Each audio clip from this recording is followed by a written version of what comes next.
Why is China supporting Russia? That's what we'll discuss today.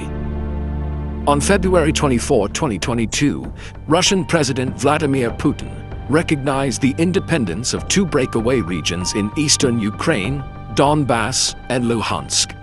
He then ordered a special military operation, which basically means an invasion of Ukraine. The West has responded with economic sanctions. They're targeting the Russian economy and its financial system, and Putin is not happy about it. In a meeting with Chinese businessmen on March 18th, he said that the West's sanctions are akin to a declaration of war. So who can help Russia? One obvious candidate is China. Let me tell you why I say that.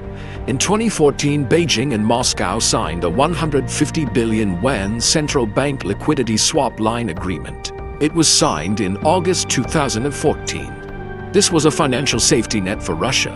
It helped Russia tide over the worst of the economic sanctions imposed after it annexed Crimea in 2014. Do you remember this? Russia had also invaded and annexed Crimea. It was a part of Ukraine. Russia took it by force. The international community called it an act of aggression. The United States and its allies responded with economic sanctions. And this is where China stepped in. It offered financial help. In December 2014, Chinese Foreign Minister Wang Yi pledged to offer financial support to Russia and support the ruble if needed in light of the currency's depreciation. And since then, the relationship has only grown stronger. In 2019, China became Russia's largest trading partner.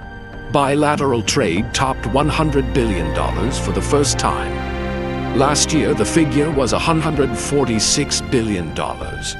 And this year, it is expected to rise further. So what can China do to help Russia now? It can offer financial assistance, humanitarian aid, and perhaps mediate between Russia and Ukraine. But how much help will China actually offer? That's the big question. You see, China's support for Russia is limited. It's based on several factors like shared borders, security concerns, and economic ties.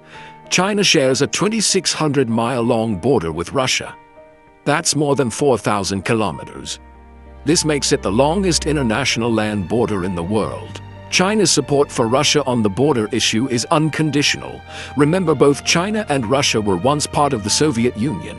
So national security is another important factor. You see, Russia served as a buffer between China and the West. This long and winding border is also an economic asset for China. The region is rich in natural resources like oil and gas. There are also rare earth metals. These minerals are key components of advanced technology like semiconductors. So naturally, China wants to safeguard this border. How can it do that? With the help of Russia. Moscow is providing Beijing with intelligence related to the activities of Western powers. And in return, China is helping Russia develop its western border. But how will this help Russia now? Just think about it. China is helping Russia resist Western sanctions. It's buying Russian oil and gas. It's increasing trade and investments. What else does Russia need? Perhaps some military hardware.